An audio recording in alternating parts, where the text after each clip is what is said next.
Spiritual awakening sounds beautiful until it actually happens. Then it feels like everything you've ever relied on starts falling apart. And that's exactly what Alan Watts warned about. People think awakening will feel like bliss, like finally arriving at a calm, enlightened place. But for many, the first real taste of awakening feels like loss. It's not subtle, it's not poetic, it's raw. Relationships fade, goals collapse, your identity, the story of who you thought you were, starts to dissolve. And the reaction most people have? If you enjoyed this breakdown, don't forget to like, subscribe, and drop a comment. Your feedback helps shape what we cover next.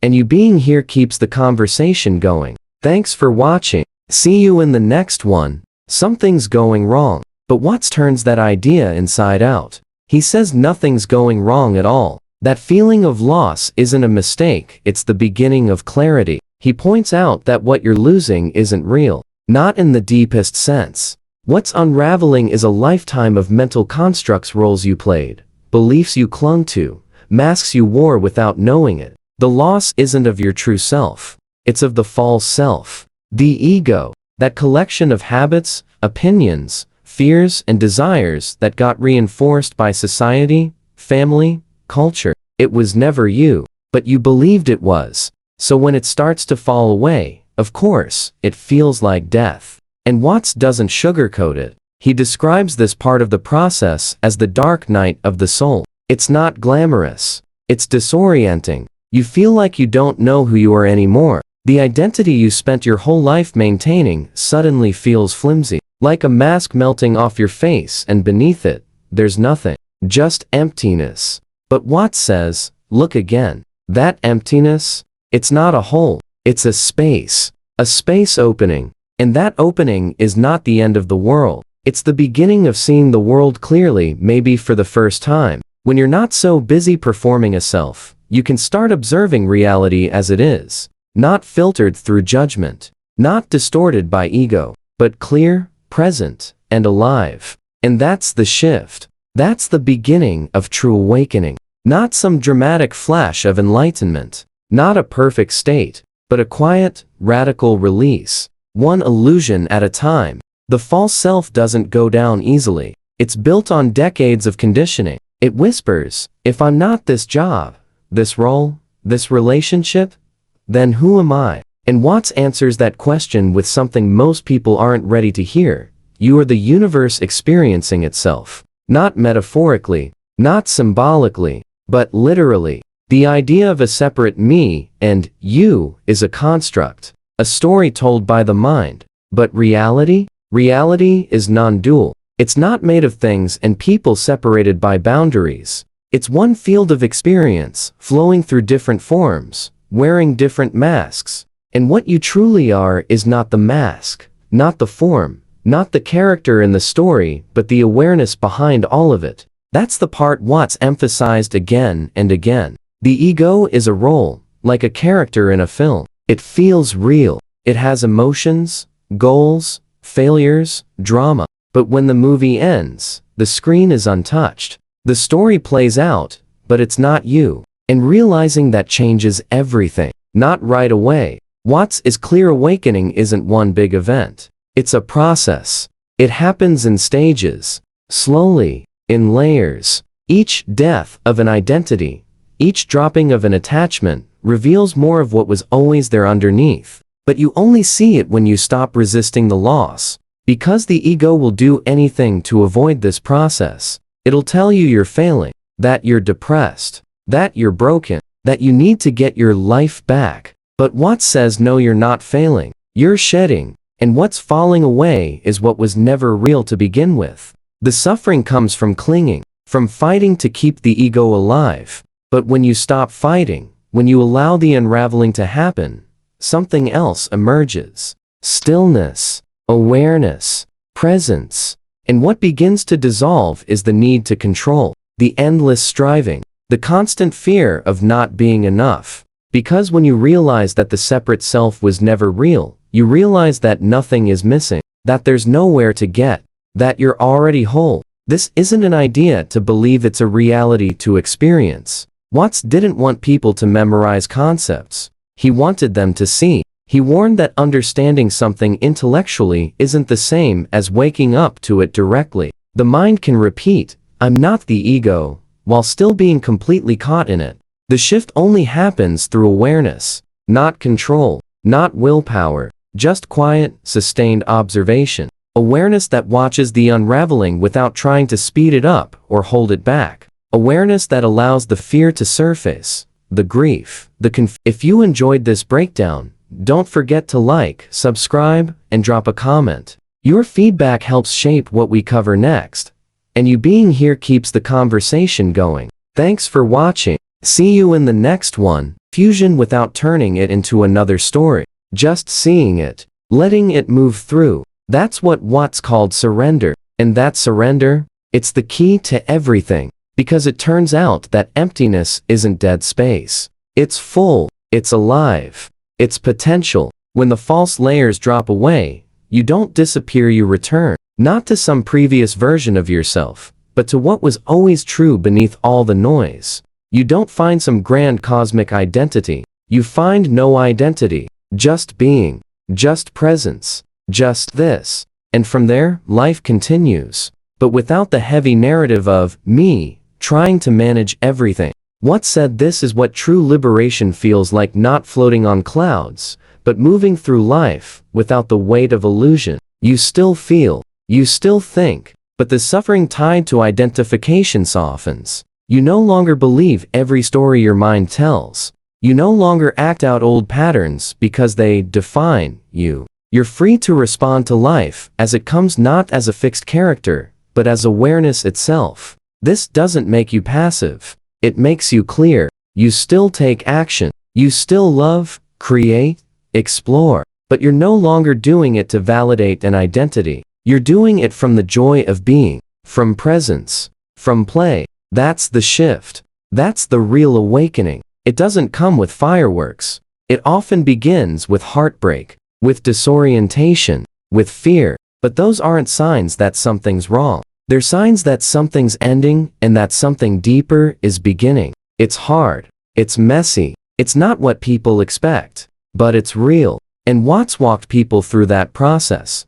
Not with dogma, but with wisdom, with humor, with compassion. Because he'd seen it. He'd lived it. He knew that the mind would resist every step of the way. That it would call the emptiness loneliness. That it would mistake spaciousness for nihilism. That it would do everything it could to avoid surrender. But if you could stay present, stay aware, let the false fall away, then eventually, the peace comes. Not as a reward, but as a revelation. It was always here. It was never separate. You were never lost. You were just looking in the wrong direction. And when that truth settles, when you're no longer chasing wholeness, no longer afraid of emptiness, life becomes something else entirely. Not a problem to solve, not a role to play, but an unfolding, a flow, an expression of the universe through you. That's what Watts wanted people to realize. That this isn't the end. This is the return. This is what you've always been. If this spoke to you, give it a like. Share it with someone who's in the middle of their own unraveling. Drop a comment. What part of the false self are you ready to let go of? And subscribe if you want more of these truths that cut through the noise. Because this isn't about adding more. It's about seeing what was never needed to begin with. The part no one tells you about spiritual awakening. What Alan Watts made crystal clear is that it doesn't feel like gaining something. It feels like losing everything. And that loss, it isn't symbolic. It's personal. It's painful. You don't just lose beliefs. You lose the very identity those beliefs were stitched into. You lose the version of yourself you've spent years building. The version that wanted to be admired. The version that feared rejection. The version that tried to make sense of life by pretending it was in control. When that starts falling away, it feels like a kind of death. And in a way, it is. Watts didn't romanticize this. He talked about the dark night of the soul as a very real, very necessary part of awakening. It's not poetic, it's disorienting. It's terrifying. You start to realize the things you thought gave your life meaning were just roles, costumes, scripts. You're no longer sure who you are, what you want, or what comes next. The ego calls this a crisis. Watts called it clarity, because what's really dying is not you, but the illusion of who you thought you were. The illusion that you were separate, that your value came from your accomplishments, your status, your identity, that you were a self-contained someone trying to make it in a chaotic universe. And when that illusion begins to dissolve,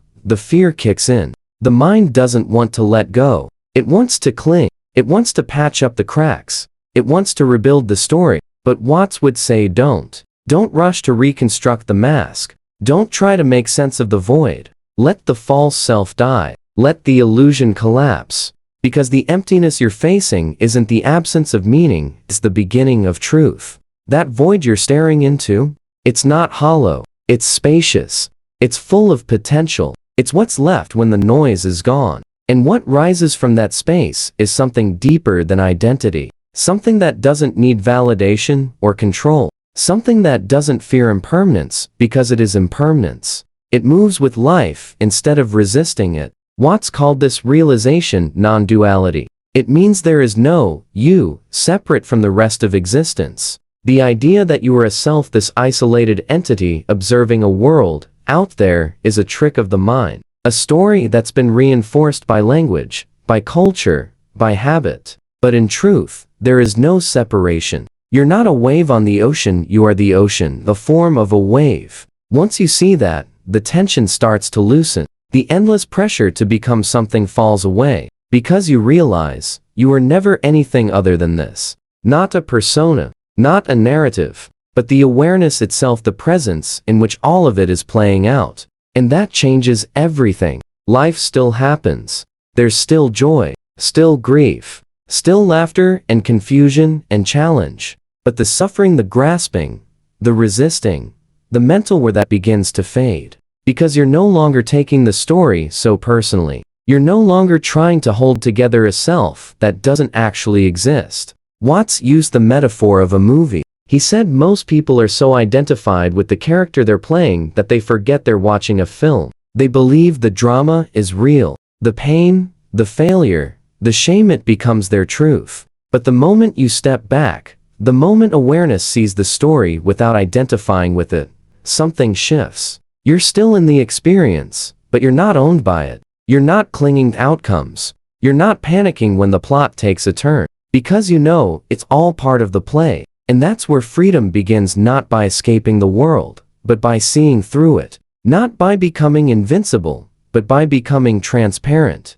Not by transcending emotions, but by letting them pass through without resistance. Watts insisted that this kind of awakening isn't an achievement. It's not earned through years of effort. It's not granted to the spiritually superior. It's a shift in perception, available in every moment, to anyone who stops resisting what is. But that doesn't mean it's easy. Because first, you lose. You lose the stories, the identities, the attachments. You lose the comfort of certainty. And in that empty space, everything feels unfamiliar. There's no ground to stand on. Nothing to cling to. This is where people get scared. This is where the ego screams the loudest.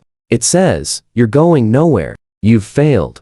You're broken. But Watts would gently remind you, that's the ego dying. Let it go. What's left isn't nothing. What's left is everything. Just not in the form you expected. What's left is awareness, presence, stillness. Not a detached numbness, but a vivid, raw, alive stillness. The kind that sees through appearances without needing to escape them. The kind that laughs because it finally understands that it was never in danger. And from that stillness, life flows. You don't stop participating. You don't stop feeling. You stop grasping. You stop defending a self that was never real to begin with. You live fully, lightly, playfully. Not because you don't care, but because you no longer believe the illusion is real. Watts said the universe is not a problem to be solved, but a dance to be danced. And the ego is the part of you that keeps trying to solve the music. But when that part softens, when you let the dancer and the dance become one, you're no longer watching life, you are life.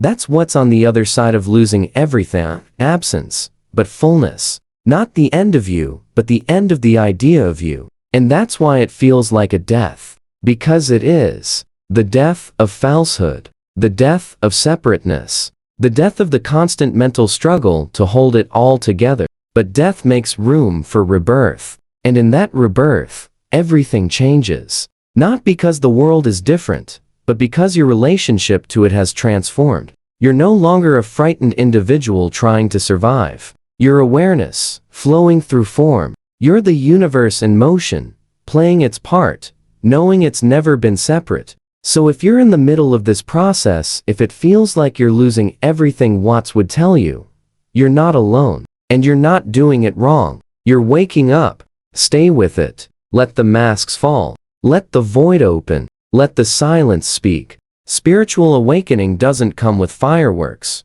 It comes with silence. A silence that can be so deep, so unfamiliar, almost feels like absence. And that silence, that's what most people mistake for emptiness, for loss, for something going wrong. Alan Watts knew how disorienting this process could be. Not because it brings something new, but because it removes everything. False. It strips away layers you didn't even know you were wearing. Not gently, not always kindly, but necessarily. And when it happens, it feels like your world has cracked open. The relationships that once defined you start to feel distant. The goals that fueled your ambition seem hollow. Even your thoughts feel alien, like echoes in a room you no longer live in. You're not quite you anymore, but you don't know what you are yet. You're in between selves. No anchor, no map, just space. That space feels terrifying at first. It's where the old self dies and the new self hasn't taken shape yet. Watts didn't dress this up, he called it what it is, the dark night of the soul. A passage where all the illusions come undone, where the mind grasps for something to hold onto, and finds nothing. But that nothing is everything. Because the thing you're losing, the identity, the sense of separateness, the illusion of control, was the source of suffering all along. And what feels like death is actually the end of a prison you didn't know you were in. The ego panics when this happens. It doesn't go quietly. It says, "This is wrong. You're losing it. You're falling apart." But Watts would tell you, that's just the mask unraveling. Let it. Because beneath the panic is truth. A kind of peace that doesn't depend on circumstances. A kind of stillness that doesn't come from avoiding chaos, but from seeing that chaos was never separate from you to begin with. You don't become peaceful by fixing your life. You become peaceful by seeing through the illusion that life was ever broken. Watts made this clear again and again. Awakening isn't about becoming something. It's about unbecoming everything that wasn't true. Everything you took yourself to be. Everything you clung to because it made you feel solid, safe, in control. So yes, it feels like loss. Because it is loss. But only of what was false. And what's left when the false falls away? Awareness. Not as a concept, but as a living presence. The awareness that sees the thoughts but isn't caught in them. That feels emotion, but isn't defined by it. That participates in life, but no longer sees itself as separate from it. It's a shift that can't be forced. It unfolds on its own, often in waves. You don't wake up all at once. You wake up layer by layer. You lose old identities, then rebuild, then lose again. The ego sneaks back in. The mind tries to reclaim the wheel, but every time, awareness grows a little clearer, a little steadier, and the suffering? It softens. Not because life gets easier, but because you stop demanding it to match your idea of how it should be. That's what Watts pointed to. The ego is always trying to make reality conform to its preferences. It wants permanence in a world that's always changing. It wants control in a universe that moves on its own. It wants to be special, separate, safe. But life doesn't work like that. Life is flow, change, impermanence. And when you stop resisting that, something incredible happens. You feel free. Not because you've conquered the world, but because you've stopped fighting it. You begin to live not as a separate self trying to survive, but as life itself, unfolding moment by moment. And that's why the void isn't empty. It's full, full of potential, full of aliveness, full of the peace that comes when you no longer need to be anything but present. It's a peace that can't be described. Not because it's dramatic, But because it's simple, quiet, stable, it doesn't shout, it doesn't prove itself. It just is.